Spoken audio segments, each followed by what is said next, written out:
What's up, everybody? This is Rich with Lifetime Shred, and today we're doing a tips of 3. So just a reminder, this is a series I'm doing where I shout out 3 tips around a specific wakeboard topic. It's not exhaustive. It's just 3 ideas related to that topic. So anyway, today we're going to be talking about taking care of your line. So these things are not cheap. You know, a good line, this is the Ronix R8. That's what I like to rock. $120, $150. You want to take care of it. You want to make sure that it's going to last a while, function well for you, and then it's not a pain in the butt. So if you don't take care of your line, you know, the jacket's going to get torn up. It's going to be hard to coil up. It's going to be knotting up, and you're just going to be wasting a ton of time.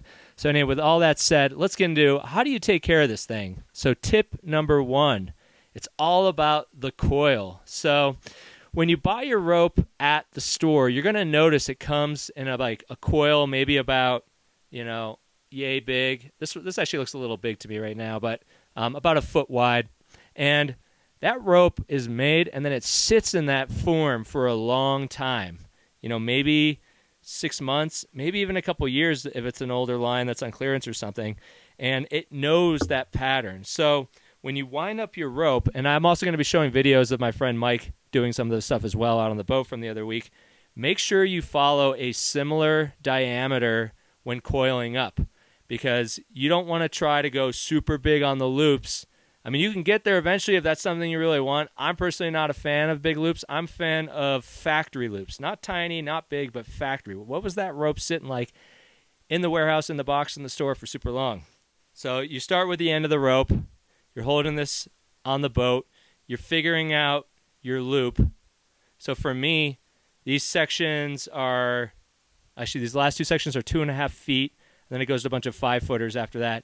But I'm actually looping around, and kind of how I get my factory size is I match up the 2, I don't even know what that thing's called there, the 2 transition areas where it goes from the coated line to just the Spectra line. And I'm going around in circles like that. Tip number 2, I'm building out loop by loop by loop, and I'm going this way, not going back at all. Because if you go back at all, you're just going to be dealing with knots and weirdness. And also, the nice thing if you do this well is when you set your rope down, it's actually just going to coil off. You see people get those nice throws out into the lake. It all comes down to having that coiled. So that's tip number 2. Make sure you coil out and not randomly different directions, because that's just going to go real bad. Tip number 3 to keeping your line in good shape. Occasionally your line's going to be a little weird. So you may have done, a lot of handle passes or flips or whatever, and it kind of gets twisted up, and maybe it's not coiling well when you're putting it together. So in that case, you're going to want to drag your rope behind the boat. And the way you're going to do this is you're going to use the handle, and you're going to loop that onto, if you have a ski pylon, or you're just going to hold it, which is good too. And then you're actually going to get up on plane, normal wakeboard speed, 20, 22 miles an hour, and you're going to allow that line to just be dragged for a while. And what that's going to do is it's going to pull that rope straight, and it's going to allow you to kind of reset your coils like we were talking about in tip number 1 to get back to that nice factory loop that feels natural for the line to sit in. Drag that line, allow the line to reset. It's a good thing to do maybe every month or 2 if you're riding a good amount. I mean, you could try more or less. And make sure the handle side is on the boat. Don't drag the handle. Just drag the open end. So, or to put that another way, this should be the furthest thing from the boat, dragging behind in the water. I've been messing with the rope, and it's in a mess on the floor beneath me. So I'm going to coil it up real quick and fast forward using the tips I just talked about, specifically that first one of coiling to a 1-foot shape, and then also the other tip of making sure we build out and we don't go back and forth as we're looping. So let's see how it goes.